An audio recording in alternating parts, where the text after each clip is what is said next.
Hello everyone, this is G and I'm back with the second video of the day. So I have to give credit to this video a bit to Heel vs. Babyface because it was through his video that I heard about this article. So Rich Johnston of Bleeding Cool, who I recently did a video about, in particular his mockery of people's negative response toward the New Warriors, and he was trying to compare it to the X-Men.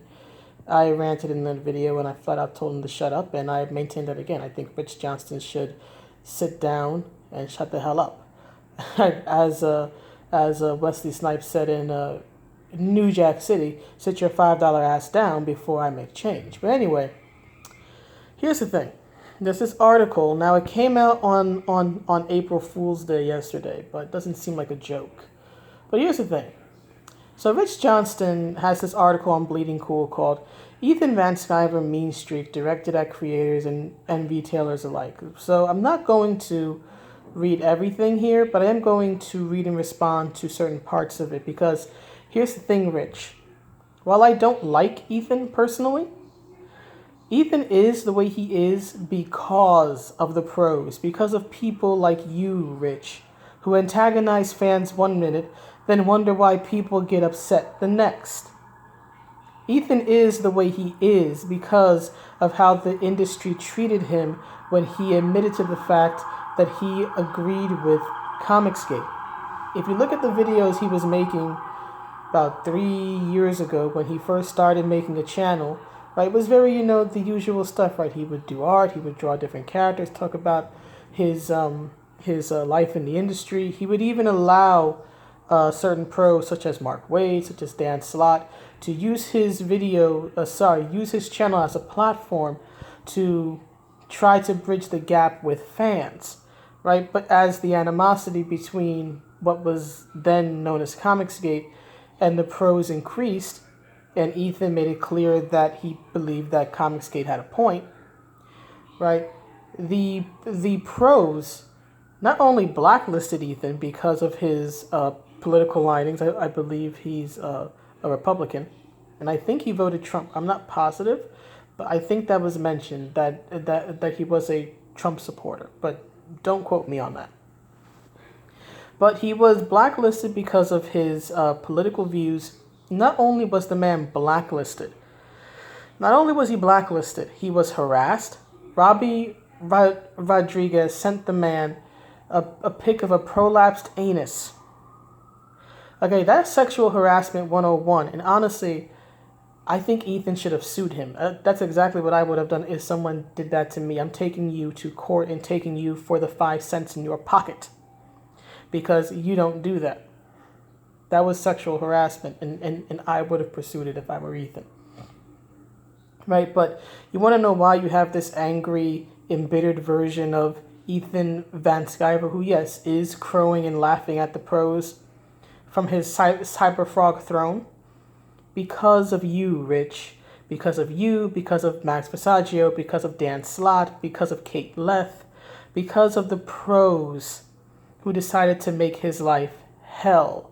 You see, something that I think has been forgotten over the years is how much sincere harassment Ethan and Richard Meyer, who was formerly a diversity in comics, received. There were people on the pro side, right? Either pros themselves or people who supported their side of the argument, who went and looked up financial information on Ethan's life. And I think, if I remember correctly, they had found something about a foreclosure on his home years ago, and that was related to a tragedy in his life and all that. But they looked up the man's financial information. When it came to Rich, one of them, I want to say Tess Fowler, but I'm not positive, looked up stuff on Rich's military history, tried to imply that he wasn't really a veteran, that he had been dishonorably discharged, that he had a criminal record because he was arrested for a fight like in his 20s. They did everything they could, and you can check you can check Rich's channel, you can check Ethan's channel, you can check That Umbrella Guy. He used to cover that a lot. These pros were allowing and encouraging and endorsing doxing of diversity in comics, right? They were legitimately harassing them and allowing other people to harass them and encouraging the harassment. Keep in mind, if somebody who said they were Comicsgate or whatnot just said a mean word to them, that was harassment. See the whole Heather Antos milkshake thing. And then, the Ethan and Zach and all that would be accused of promoting harassment and all this stuff just because they had a fan base that was critical of the pros. Okay, the pros created Comicsgate with their piss poor product, Rich. The pros started this fight. And now that the pros are losing, that the comics industry as we know it is going under, they're up a paddle without a creek. Sorry, they're up they're up the creek without a paddle. And now you want to act as if you don't understand why Ethan is laughing at them now. Now, I want to be clear. Do I necessarily agree with Ethan's response? No. I think it's full of hubris, and I think one day it could come back to bite him in the butt because that tends to be how hubris works. But at the same time, I can also understand to an extent the position he's coming from. I can understand that. So let me actually read a little bit of this Bleeding Cool article that wants to act as if we don't understand why Ethan is so mean and like this. Oh, please. All right, but here's what it says. Here's the beginning of it. It says, some comic book publishers will not survive the effect of the coronavirus pandemic.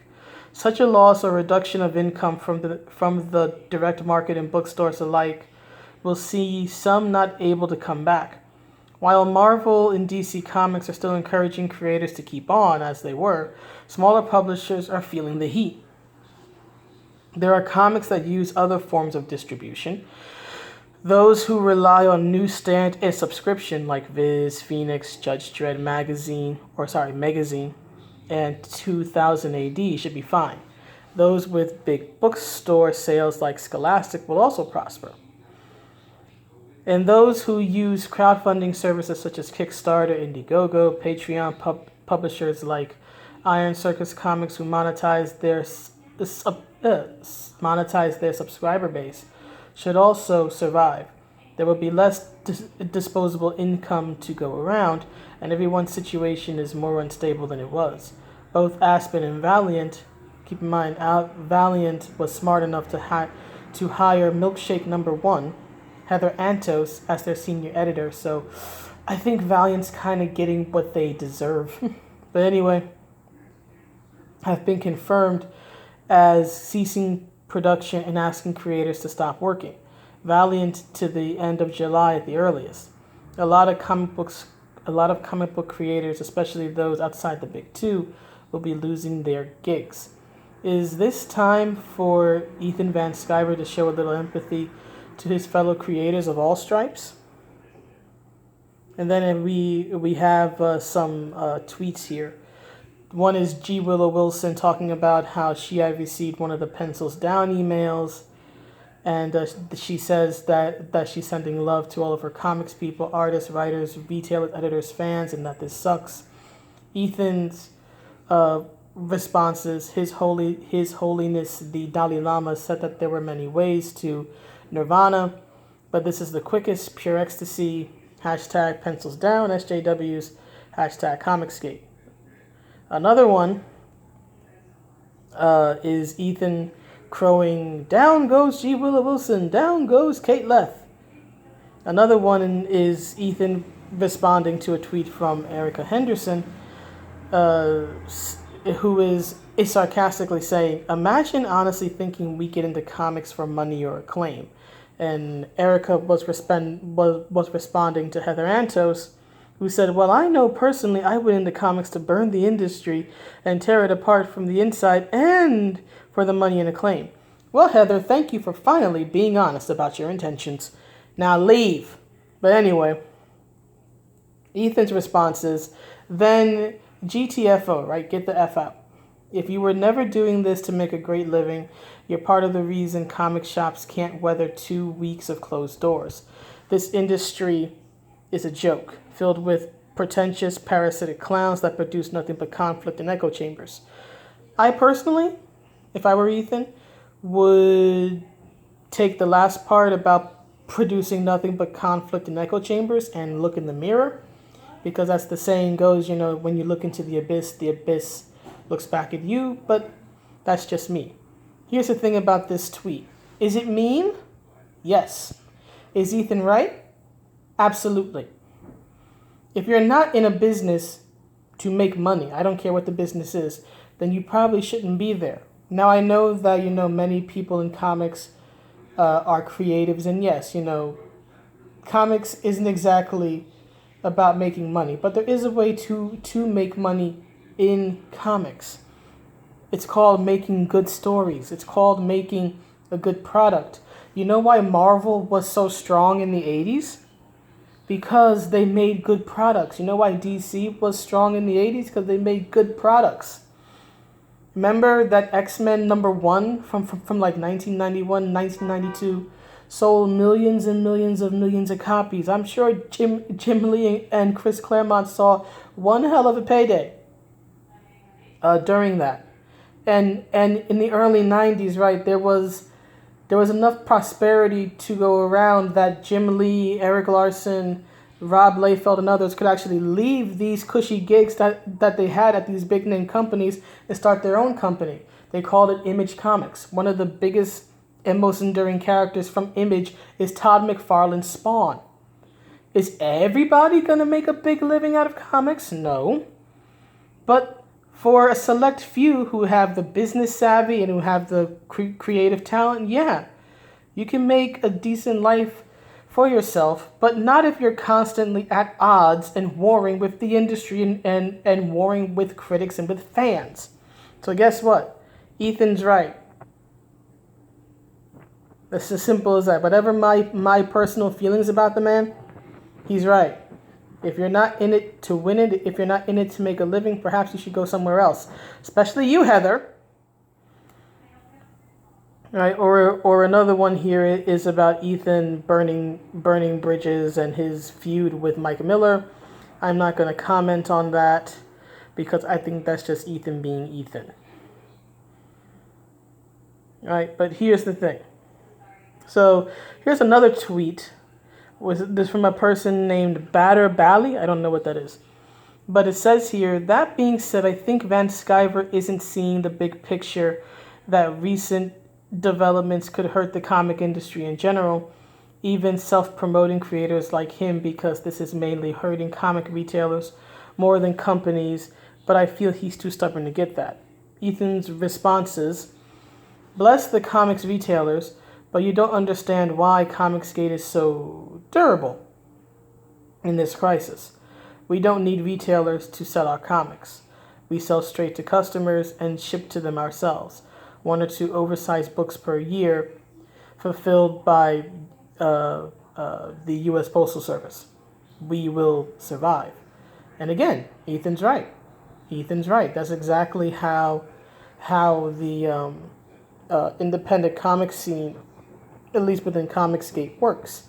They make the comic, they ship it directly to customers, which means they completely, what's the word I'm looking for, bypass the middleman, who's the retailer. And you know why this happened?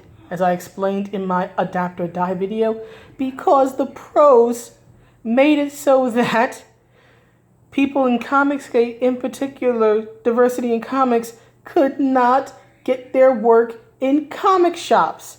Did you think that people who are in Comicsgate forgot about Mark Waid and him contacting Antarctic Press? Did you think that when Rich just mentioned that he was making a comic book with Ethan and Brett Smith and other artists at the time, just mentioning it, just mention, hey, we're doing this really cool project, right? Just promoting it. So many comic stores, right, sided with the pros, saying that, well, if anybody comes into my store and requests Jawbreakers, I'm not going to, or rather, what they said was, I'm not going to carry Jawbreakers. I would only pick it up if a customer asked, and even then, I might not do that.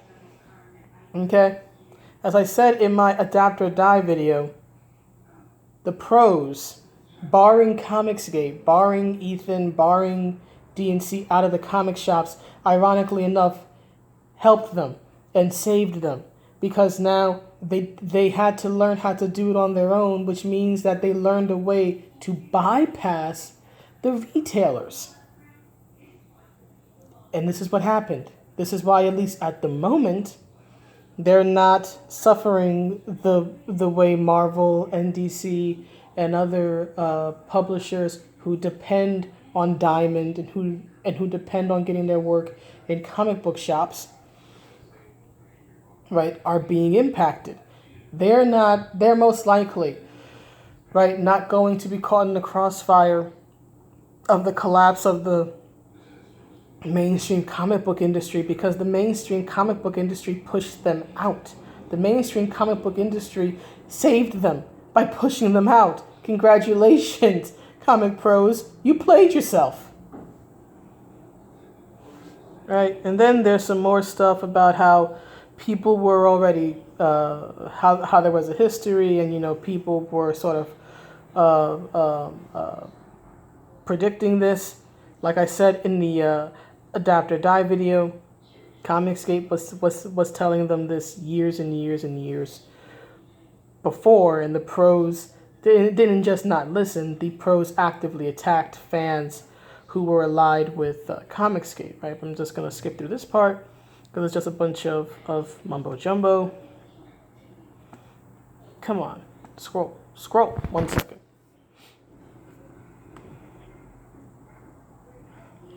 Here we go.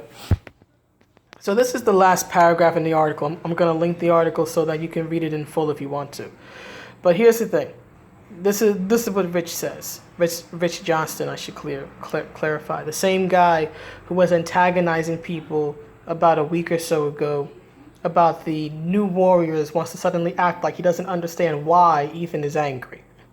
But anyway, it says here, none of this is new aside from the mean streak. Ethan Van Sciver is a very talented and successful comics creator with a business brain, a mobilized, outraged fan base, enviable success, monetizing it as many have before, and bringing a number of his friends along with him. Exactly. And what did the pros do? They blacklisted him and tried to ruin the man's life. Again, I don't like him personally, but damn it, I don't want to see him ruined. I just don't bother with him. Unless he picks on Tristan of Nerdette's Newsstand, but that's a different story. Right?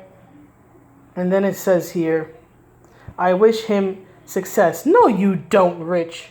Do you think we really forgot all of the hit pieces, all of the anti-Comicsgate articles you wrote that were flat out lies about Ethan and about Rich? Okay, just because time has passed, does that mean the memory has faded? Okay? You don't wish the man well. Don't lie to us. But anyway, it says here, and please, he found a way to achieve it without reliance on comic book publishers. Again, Rich Johnston, you're lying. Why are you always lying? It doesn't actually have to always be done while cocking a snook. I don't know what that even means. At everyone else around you. Could Ethan afford to be nicer? Yeah, probably. Is he going to do it? Probably not. And again, there's a part of me that really can't fault him for that, even if I personally disagree with the way he's conducting himself. You guys created this. The anti-Comicsgate side created this. You created this, Rich. Again, thank you. Congrats. You played yourself. As Miller has learned, you can fall off that friend list very quickly. I do think Rich actually does have a point there about burning bridges. But again, he's one to talk. And this actually reminds me of another thing that I Just Some Guy covered recently, right? Which was Gail Simone tweeting about, trying to make a truce with Comicsgate since the comics industry is about to collapse. And what did she do? A few days later, she started tweeting about Comicsgate again and basically, having a Twitter meltdown and egging them on and making fun of them. So really, you can't trust the pros. The pros created Comicsgate, and now they're seeing that Comicsgate is thriving, and now they're torn in between wanting to grab on to a lifeboat with a CG planted on the label, or try to burn not just their own house down, which they've done, but also try to burn down Comicsgate too.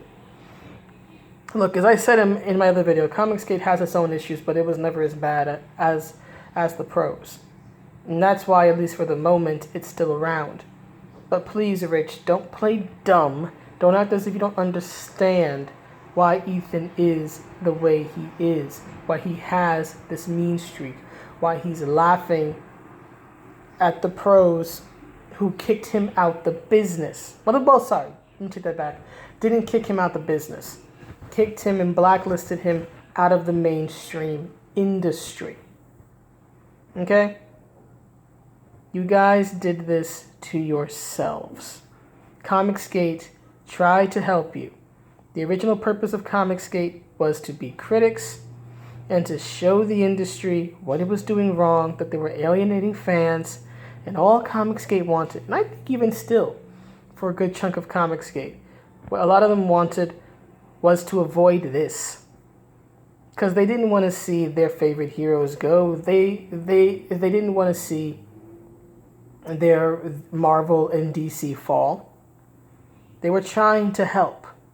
Maybe it was harsh, maybe it was critical, but they were trying to help. They were trying to tell these companies, you are doing this wrong, you are pushing people away, please stop.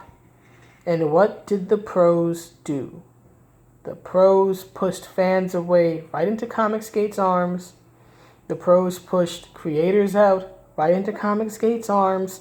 And now, when their house is falling around them, they want to act like they don't understand why the people they rejected, they turned away, are not sympathetic toward them. Again, you brought this upon yourselves. It's what you deserve, right? Isn't that the line from Joker? You get what you effing deserve. Well, that's what's happening here. You can't expect everybody to be kind and nice and charitable in your time of need if all you ever were to them was mean and coarse. But anyway, that's the video. Let me know what you think, and I'll see you all in the next one. Have a good day, everybody. Bye.